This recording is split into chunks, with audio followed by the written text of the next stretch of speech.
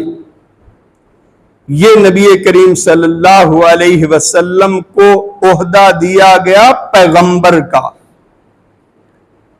نبی اور پیغمبر میں فرق ہوتا ہے۔ نبی وہ ہوتا ہے جس کو شریعت نہیں دی جاتی، نئے قوانین اور ضابطے نہیں عطا کیے جاتے، بلکہ وہ پہلے پیغمبروں کی شریعت کو نافذ کرتا ہے۔ اور جو پیغمبر ہوتا ہے، جو رسول ہوتا ہے، اس کو اللہ تعالی پوری شریعت دیتے ہیں اور اس کے نفاذ کی ذمہ داری بھی اس کے اوپر ہوتی ہے۔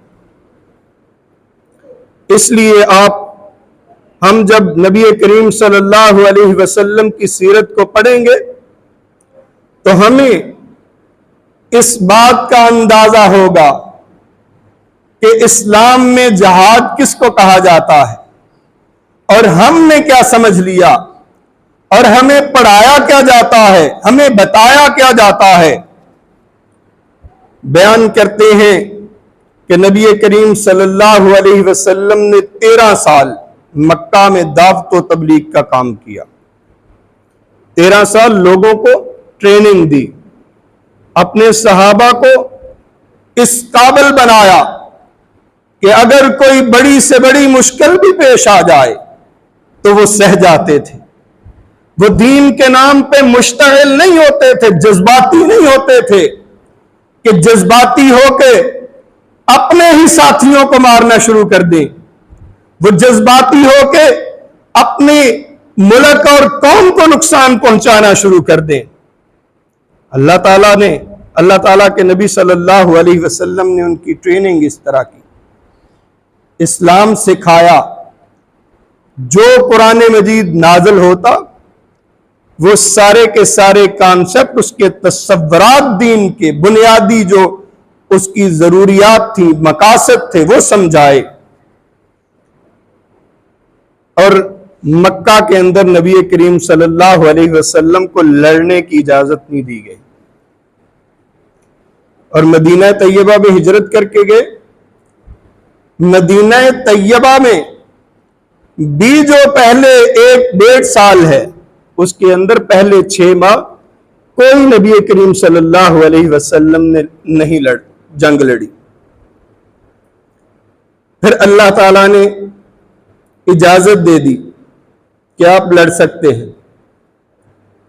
پہلے سٹیپ پہ کیا کہا کہ صرف ان سے لڑیں جو آپ سے لڑتے ہیں، جو آپ سے نہیں لڑتے ان سے نہیں لڑنا۔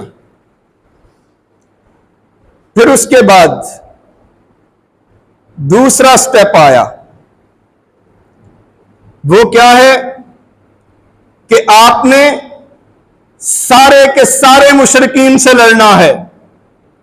جب سورہ توبہ نازل ہوئی تو اللہ تعالیٰ نے اعلان کر دیا کہ آپ نے اپنے دین کو، اللہ کے دین کو اس دنیا میں نافذ کرنے کے لیے تمام کفار سے لڑنا ہے، سارے مشرکوں سے لڑنا ہے۔ تو بیان کرتے ہیں ابن قیم رحمہ اللہ کہ اس طرح اس وقت 4 گروہ تھے۔ 3 گروہ، نمبر 1 مسلمانوں کا، نمبر 2 وہ جن کے ساتھ معاہدہ تھا، نمبر 3 جن کے ساتھ لڑائی تھی، اور نمبر 4 ایسے لوگ تھے جن کے ساتھ کوئی معاہدہ تو نہیں تھا لیکن وہ اسلام کے نظام کو مانتے تھے، وہ ذمہ کہلاتے تھے، وہ جو سال بعد جزیہ دیتے ہیں اور مسلمانوں کی ذمہ داری ہوتی ہے کہ ان کی جان اور مال کی حفاظت کرے۔ یہ 4 قسم کے لوگ تھے۔ اور ان میں سے جب سورہ براء نازل ہوئی، سورہ توبہ نازل ہوئی، جب اللہ تعالیٰ نے یہ اعلان کر دیا کہ سارے مشرکوں سے آپ نے لڑنا ہے، تو پھر کیا ہوا؟ ان میں سے جن کے ساتھ معاہدہ تھا وہ 3 قسم کے لوگ تھے۔ ایک جنہوں نے معاہدوں کو توڑا، اللہ تعالیٰ نے سورہ براء میں پہلی آیات میں کہا کہ ان کے ساتھ آپ نے لڑنا ہے، اعلان جنگ کریں ان کے ساتھ، جب تک کہ وہ اسلامی نظام کے نفاذ کو مان نہیں لیتے، اس اسلامی نظام کو تسلیم نہیں کر لیتے، تب تک آپ نے لڑنا ہے۔ نمبر 2 ایسے لوگ جن کے ساتھ، ایسے قبیلے تھے جن کے ساتھ آپ کا معاہدہ تھا کہ ہم لڑیں گے، وہ نہ لڑے لیکن وہ معاہدے پہ قائم رہے۔ اور تیسرے نمبر پہ ایسے لوگ تھے جن کے ساتھ کوئی ایکسپریسلی یعنی واضح طور پر کوئی معاہدہ تو نہیں تھا لیکن ان کے ساتھ کوئی مدت بھی نہیں تھی۔ کچھ لوگ تھے جن کے ساتھ ایک حد تک، ایک مدت تک معاہدہ کیا گیا تھا، اور دوسرے وہ تھے جن کے ساتھ مدت کا معاہدہ نہیں تھا لیکن وہ معاہدے کے اندر شامل تھے، وہ مسلمانوں کے ساتھ لڑتے نہیں تھے۔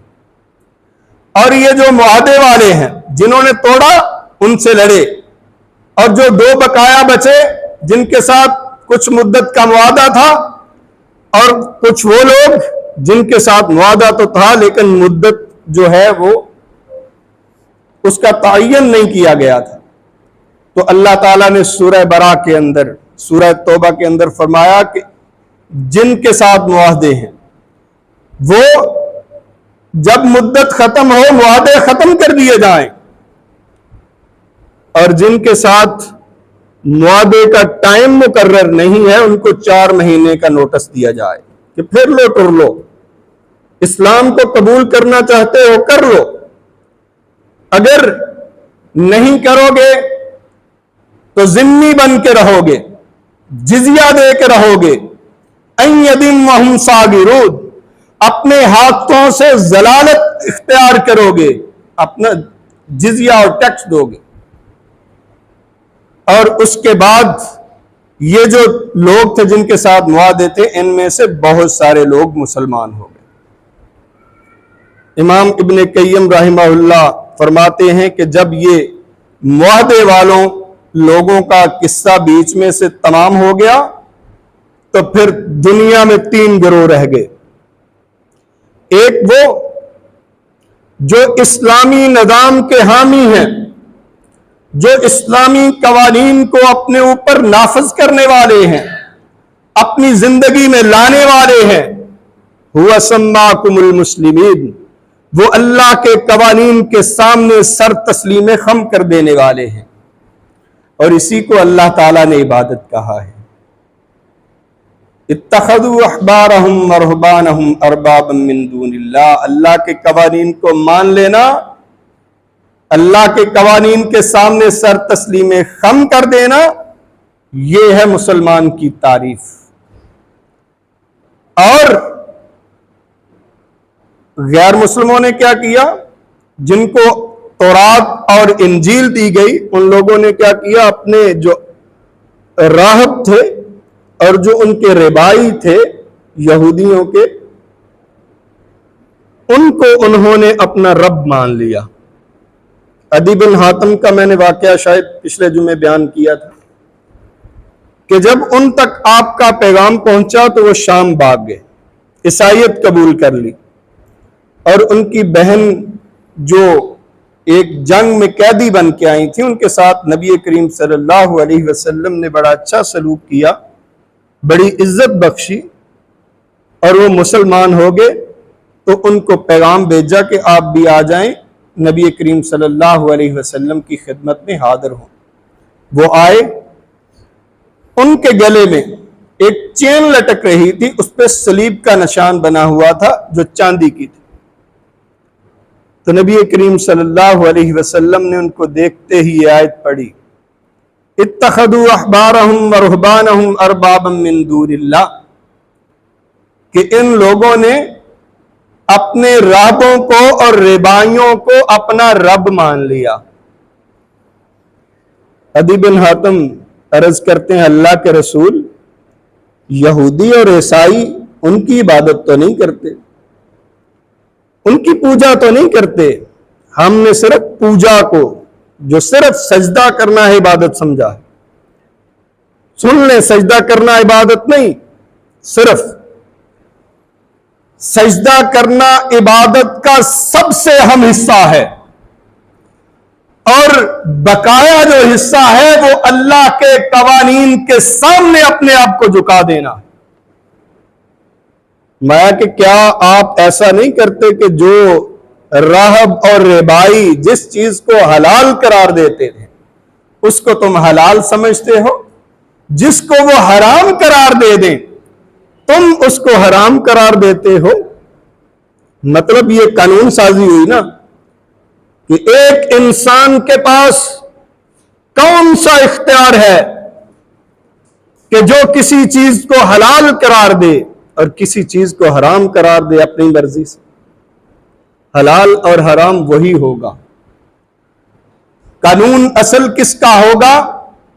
ان الحکم الا للہ، حاکمیت، حکم، قانون، اس کا ضابطہ کس کا ہوگا؟ الا للہ، صرف اللہ تعالی کا۔ اور اس اللہ کے قوانین کو نافذ کرنے کے لیے جو کوشش کی جاتی ہے نا، اسی کو جہاد اسلام نے کہا۔ اور اس میں دو چیزیں ہیں، یہ صرف ایک چیز سے کام نہیں بنتا۔ ایک ہے دعوت اور تبلیغ، لوگوں کو آرگومنٹس دینے، دلائل دینے، ان کو اپنے دین پہ کنونس کرنا، قائل کرنا، اس کی طرف بلانا۔ لیکن صرف اس بلانے سے لوگ اللہ کے نظام کو ماننے والے نہیں ہیں۔ کیوں؟ کہ اسلام جہالت کے معاشرے پہ ضرب لگاتا ہے۔ جب کہا نبی کریم صلی اللہ علیہ وسلم نے فرمایا قولوا لا الہ الا اللہ تفلحون، کہ تم اللہ تعالی کی حاکمیت کو مان لو، سارے کے سارے کامیاب ہو جاؤ گے۔ تو اس جاہل معاشرے کے اندر کچھ ایسی طاقتیں ہوتی ہیں، کچھ ایسی قوتیں ہوتی ہیں، کچھ روایات اور ادارے ہوتے ہیں جو اسلام کی حاکمیت کو ماننے کے لیے تیار نہیں ہوتے۔ وہ حاکمیت کیا ہے؟ جب اللہ تعالیٰ یہ فرماتے ہیں کہ صرف حکم اللہ تعالیٰ کا ہے، تو اللہ تعالیٰ چونکہ رب العالمین ہے، سارے انسانوں کا رب ہے، تو حکم بھی کس کا چلنا چاہیے؟ اس کا۔ تو جب اس کا چلے گا تو سارے انسان برابر ہوں گے۔ کوئی ایک طبقہ باقی طبقات کو اپنی غلامی میں نہیں رکھ سکتا، اور اس طبقے کے خلاف پھر ہمیں ہاتھ سے کام لینا پڑے گا، اس پہ پریشر بلڈ اپ کرنا پڑے گا، اس کو اپنی یونٹی سے، اپنے اتفاق اور اتحاد سے پیچھے دھکیلنا پڑے گا۔ اگر کوئی آرگومنٹس نہیں مانتا اور انسانوں کو انسانوں کی غلامی میں رکھنا چاہتا ہے، انسانوں کے جتنے بھی ریسورسز ہیں، ان کے ذرائع ہیں اور ان کی اجناس ہیں، ان کی کمائی ہے، اس کو ٹیکسوں کی صورت میں کھانا چاہتا ہے، تو اللہ تعالیٰ نے اسی کو تو اللہ تعالیٰ کا نظام نافذ کرنے کا بولا ہے۔ اور اگر ہم یہ سمجھیں کہ صرف بات کرنے سے، دعوت دینے سے، دلیل سے قائل کرنے سے اسلام نافذ ہو سکتا ہے، تو پھر انبیاء کا تو کام ہی آسان ہو جاتا۔ پھر تو نبی کریم صلی اللہ علیہ وسلم کو کعبہ میں سجدے میں پڑے اپنی پیٹھ کے اوپر اونٹ کی اوجڑی کا بوجھ برداشت نہ کرنا پڑتا۔ پھر تو نبی کائنات صلی اللہ علیہ وسلم کو 313 1000 کے مقابلے میں لا کے اللہ کے سامنے اتنا گڑ گڑانا نہ پڑتا کہ نبی کریم صلی اللہ علیہ وسلم کو سیدنا ابو بکر رضی اللہ تعالی عنہ اٹھا کے کہتے ہیں اللہ کے نبی کیوں خود کو ہلاک کر لیں گے؟ اللہ نے اگر وعدہ کیا ہے آپ کے ساتھ تو اللہ آپ کی مدد کرے گا۔ اگر یہ اتنا کام آسان ہوتا تو نبی کریم صلی اللہ علیہ وسلم جنگ احد میں کیوں کفار کے نرغے میں آ جاتے؟ کیوں اب پتھر کے ساتھ اپنے دندان مبارک کو شہید کروا لیتے؟ کیوں کروائے؟ یہ ضرورت نہیں تھی اگر صرف لوگ دلیل سے ماننے والے ہو۔ جب بھی شریعت آئی، جس نے بھی یہ اعلان کیا کہ سارے کے سارے انسان ایک قانون کے دائرے میں ہونے چاہیے، خدا کی قسم ہے، تاریخ گواہ ہے، سارے کے سارے اس کے مخالف ہو گئے۔ تاریخ اٹھا لیں، کس نبی صلی اللہ علیہ وسلم سے پہلے جو انبیاء علیہ السلام آئے، ان میں سے کون تھے جن کی مخالفت لوگوں نے نہیں کی؟ کس وجہ سے؟ صرف یہ تھا اللہ تعبدو الا ایہ، کہ تم نے اس کے علاوہ کسی کی عبادت نہیں کرنی، اس کے علاوہ کسی کے قوانین کو نہیں ماننا، اس کے بنائے ہوئے قوانین کے مطابق اپنے معاملات کو ترتیب دینا ہے، اپنے نظام کو بنانا ہے۔ وہ سارے کے سارے فرامین اللہ نے قرآن اور نبی کریم صلی اللہ علیہ وسلم نے اپنی احادیث میں بیان کیے۔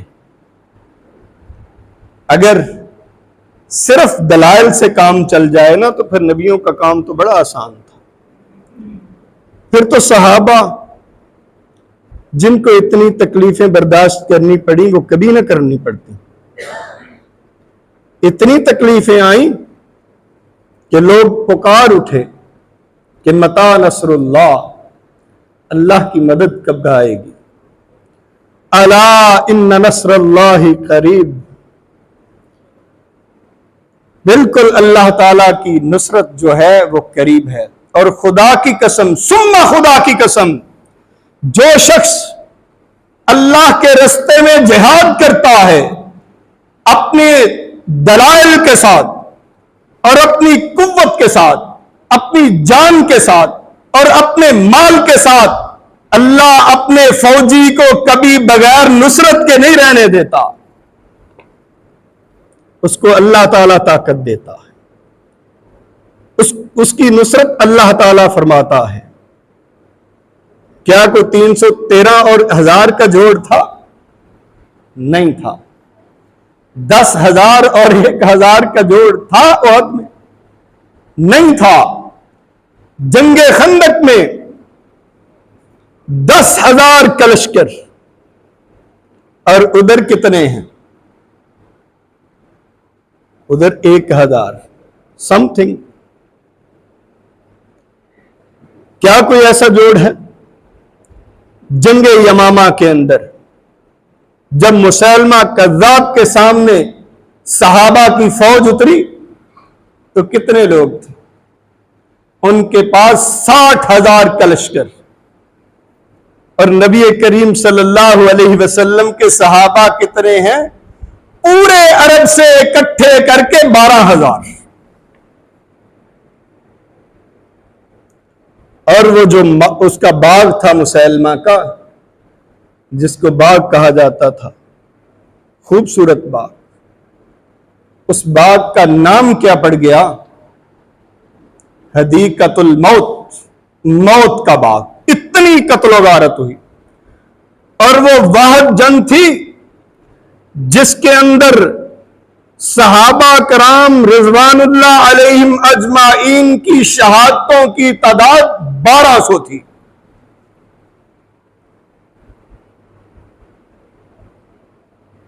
یہ ہے ختم نبوت کی اہمیت، ان کے لائے ہوئے نظام کی اہمیت، کہ اس نظام کے سامنے کوئی ارتداد لے کے آئے، کوئی میدان جنگ میں آئے تو اس کے سامنے مسلمان سینہ سپر ہو کے کھڑے ہوں۔ یہ ہے جہاد۔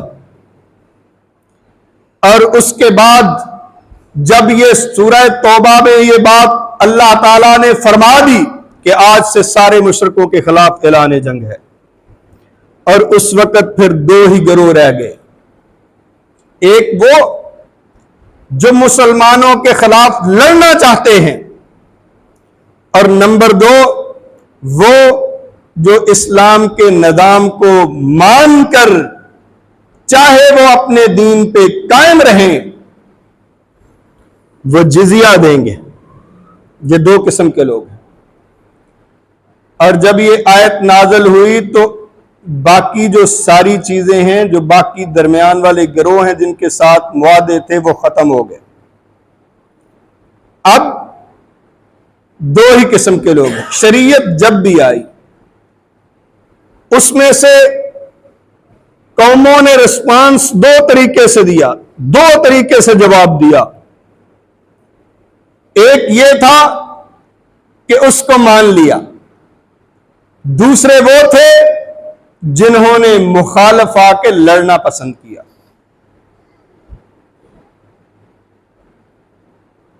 دو ہی نظام ہیں، ایک اسلام کا نظام ہے اور دوسرا شیطان کا جاہلیت کا نظام ہے۔ ان دو نظاموں کے علاوہ دنیا میں کوئی نظام نہیں، اور جو ان بٹوین ہے، جو ان کے درمیان رہنا چاہتا ہے، اس کی کوئی جگہ نہیں، نہ اسلام میں نہ ہی غیر مسلموں میں۔ ہمیں دونوں گروہوں میں سے ایک گروہ کو چننا ہوگا کہ ہم کس کے ساتھ کھڑے ہیں۔ وہ ابو جہل جو اسلام کے آنے سے پہلے ابو الحکم کے نام سے مشہور تھا۔ ابو الحکم کا مطلب ہے جو سب سے دنا باتیں کرنے والا ہو، ان کا بھی باپ، یعنی داناؤں کا باپ۔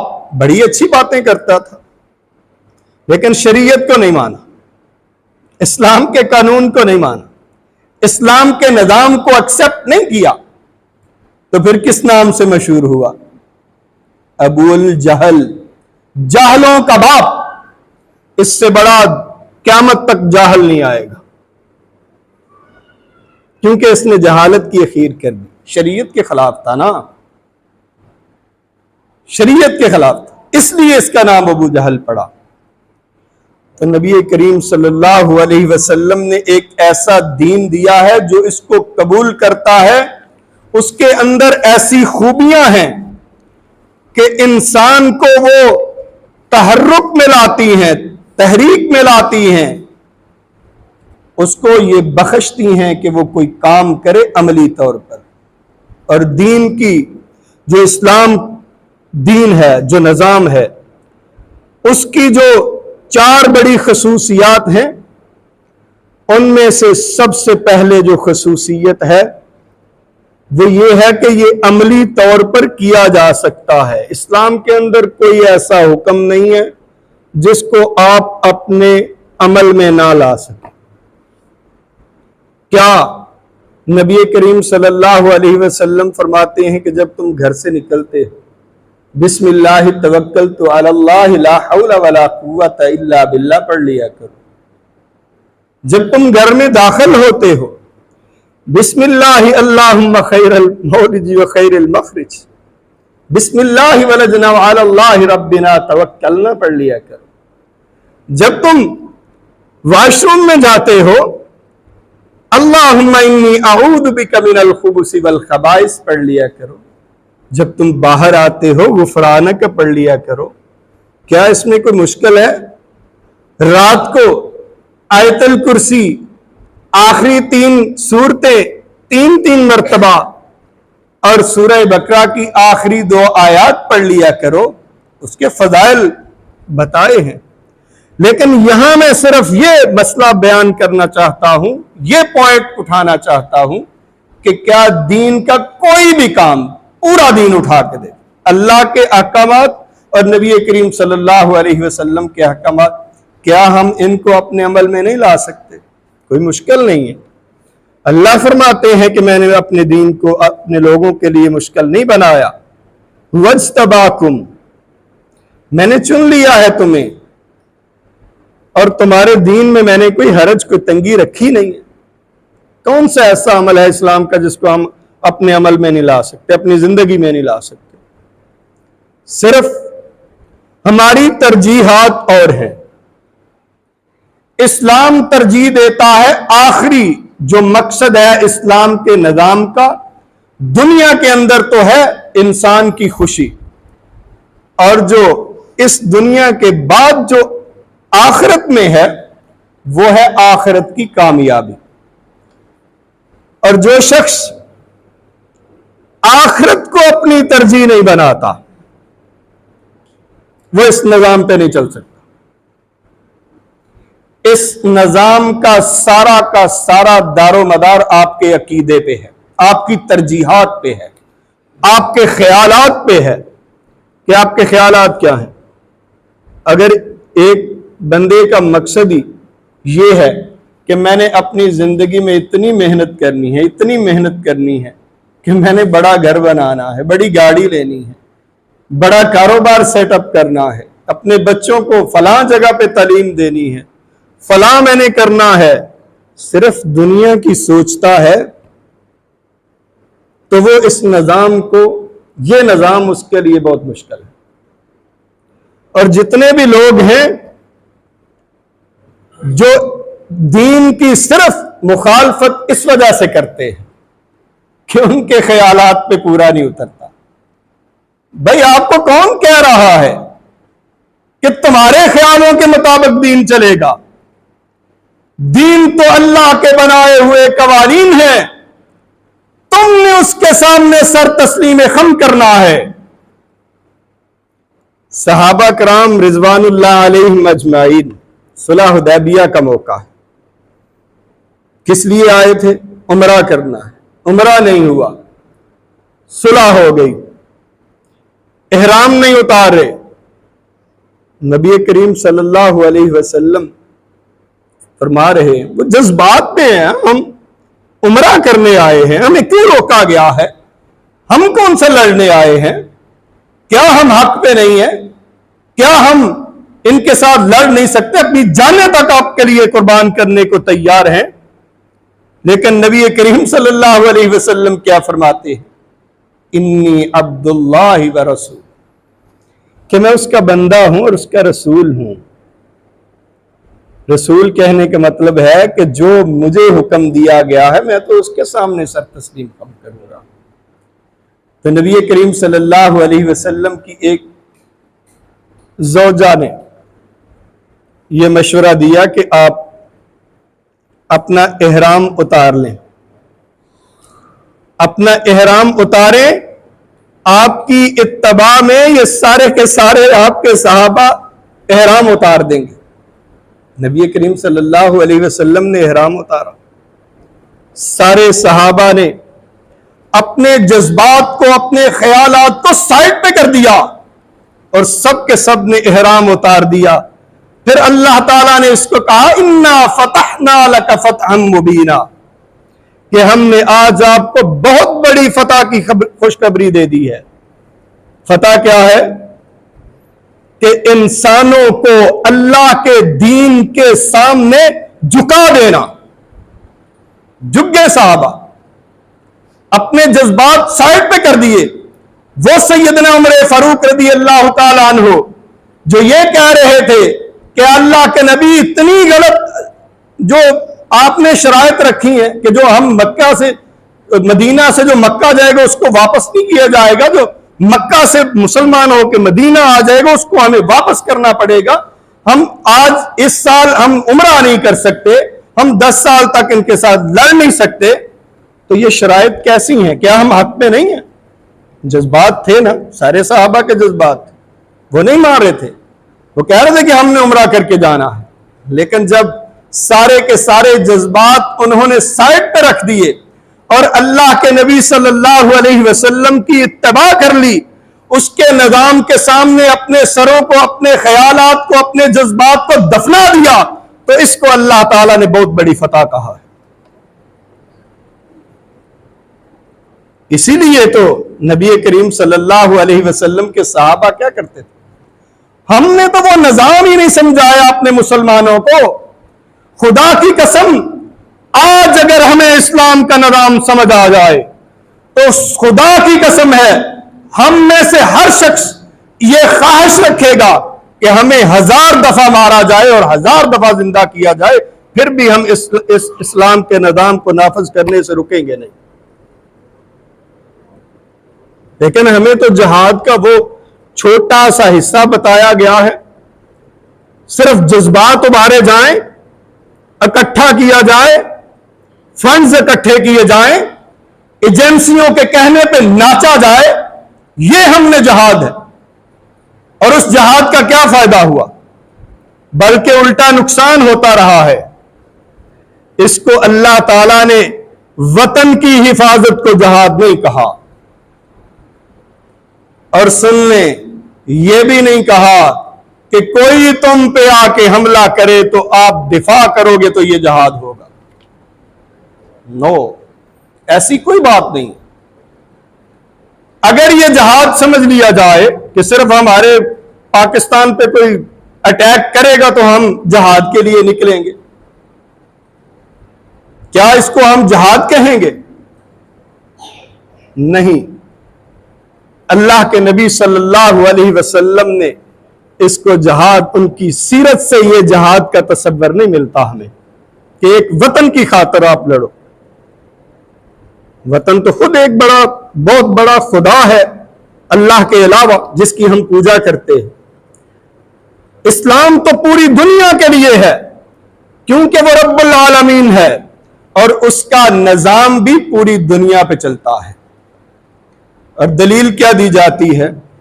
لا اکراہ فی الدین، ہم جبری کسی کو مسلمان نہیں بنا سکتے۔ کیا دلیل دی جاتی ہے؟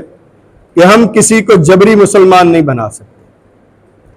بھائی جبری مسلمان نہیں بنا سکتے، اس کا جو مسلمانوں والا عقیدہ ہے ہم اس کو زبردستی نہیں اختیار کروا سکتے، یہ اللہ تعالیٰ فرما رہے ہیں۔ لیکن جو اللہ تعالیٰ کی حاکمیت ہے، جو اللہ تعالیٰ کا اسلام کا پورا نظام ہے، اس کے اندر ہمیں غیر مسلموں کو بھی لانا پڑے گا اور پھر ان کو انسانوں کی غلامی سے انسانوں کو آزاد کر کے اللہ کا مطیع اس کے نظام کے سامنے سر تسلیم خم کروا کے پھر ہمیں کہنا پڑے گا اب تمہاری مرضی ہے، تم اسلام قبول کر لو یا اپنے دین پہ قائم کر رہو۔ لا اکراہ فی الدین کا یہ مطلب ہے۔ یہ مطلب نہیں ہے کہ جاہلی سوسائٹی، جہالت کا معاشرہ، جہالت کا نظام، جہالت کے ادارے، جہالت کی روایات آپ کے دین کو رونتی رہے اور آپ صرف تسبیح پہ لگے ہو، میٹھی گولیاں دی گئی، اتنی تسبیحاں پڑھ لو یہ تمہارے مسائل حل ہو جائیں گے۔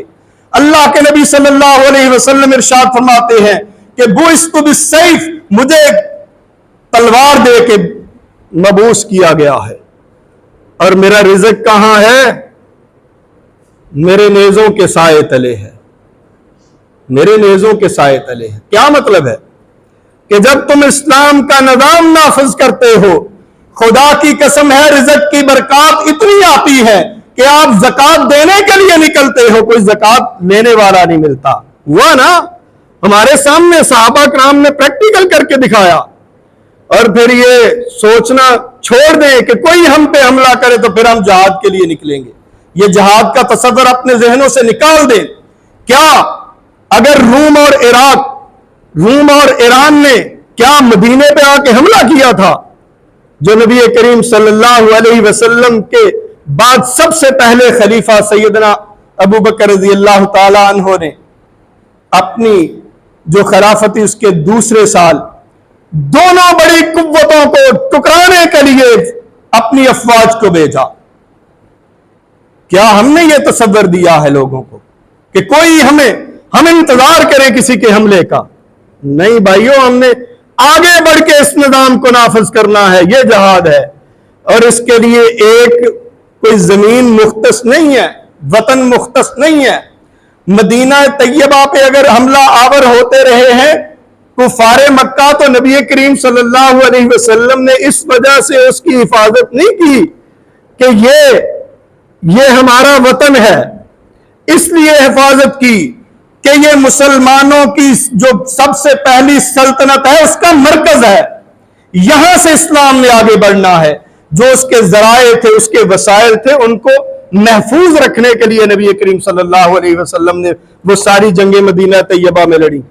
کوئی ایک جنگ پوری سیرت اٹھا کے دیکھ لیں، کہیں بھی آپ کو ان ساری جنگوں کا مقصد مدینہ کی حفاظت نہیں ملے گا بلکہ اسلام کی حفاظت کا ملے گا۔ کیوں؟ جنگ احد میں تو شکست ہو گئی تھی، 70 صحابہ رضوان اللہ علیہم اجمعین شہید ہو گئے تھے، ان کے تو کم ہوئے تھے نا۔ تو کیا ہم اس کو مان لیں گے کہ مسلمانوں کو شکست ہوئی تھی؟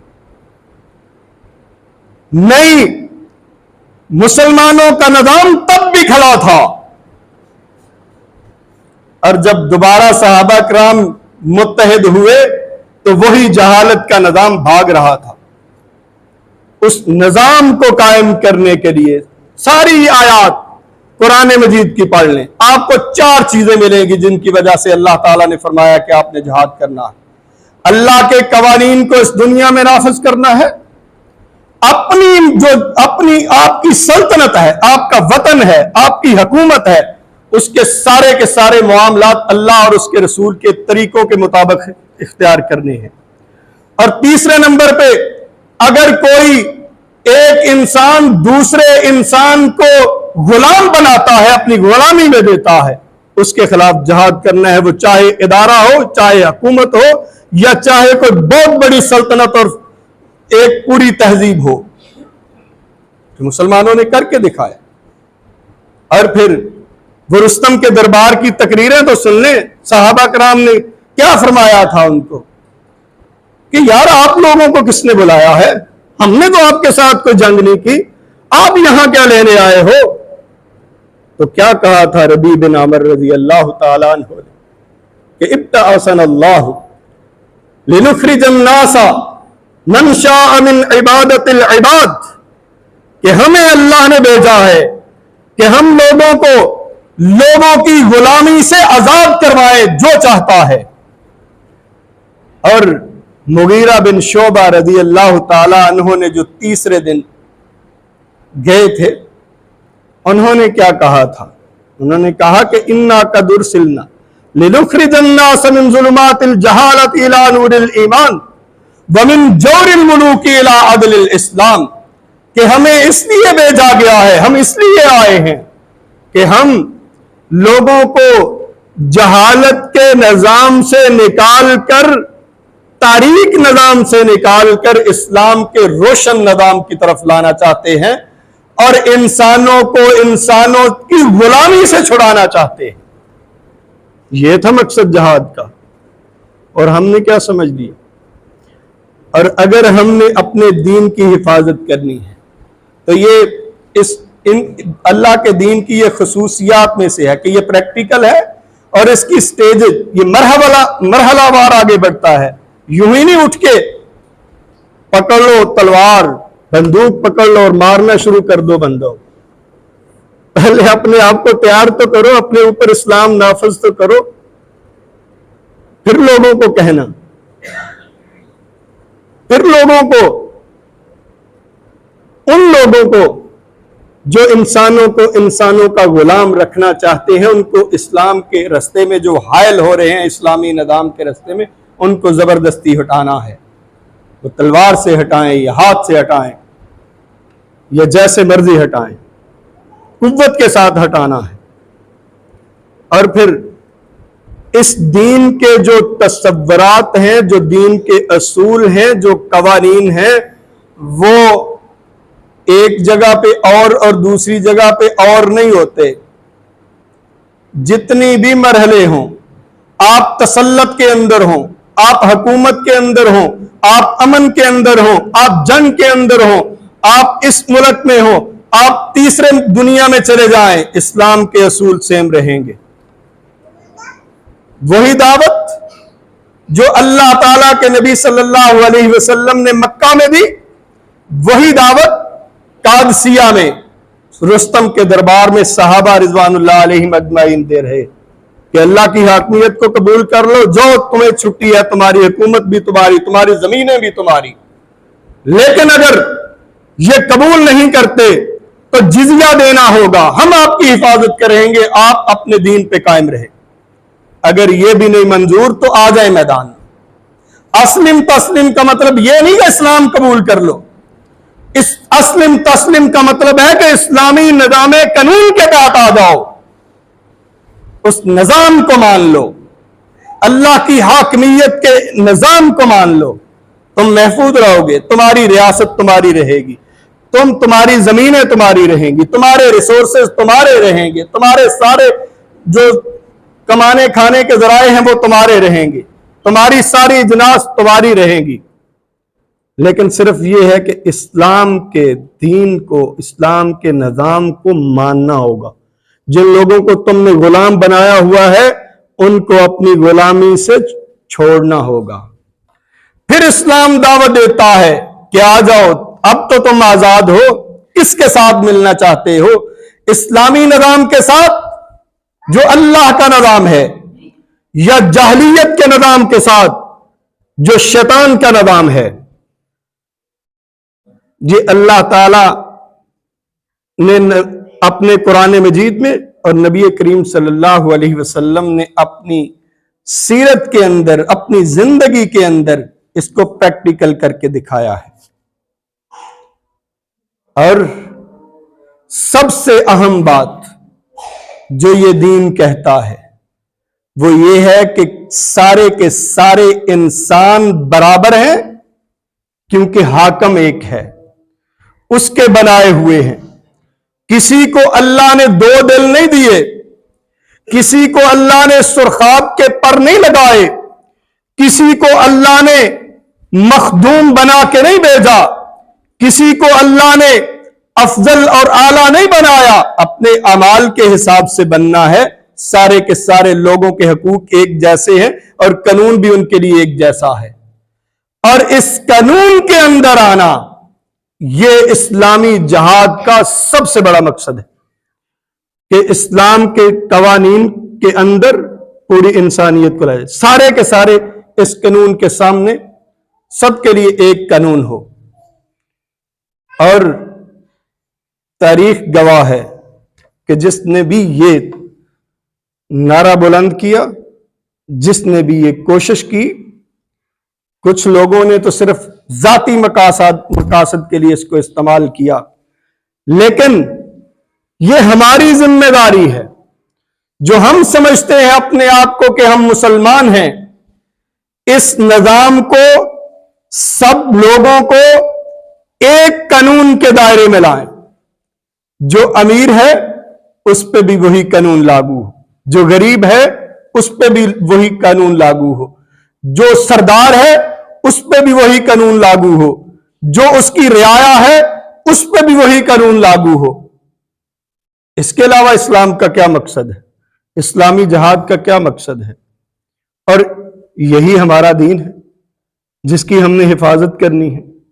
ایک ہاتھ میں ہم نے قرآن و حدیث کے دلائل دینے ہیں، اگر کوئی مان لے تو ٹھیک، جو نہیں مانتا اس سے جھگڑا نہیں کرنا، لیکن جو اس کے اندر رکاوٹ بنتا ہے کہ آپ اس اپنی دعوت کو جاری نہ رکھ سکو، تو پھر آپ نے تلوار اٹھانی ہے، پھر آپ نے اس نظام کو روندنا ہے، اس ادارے کو روندنا ہے، ان روایات کو روندنا ہے جو انسانوں کا غلام بنانا چاہتا ہے۔ وآخر دعوانا ان الحمد للہ رب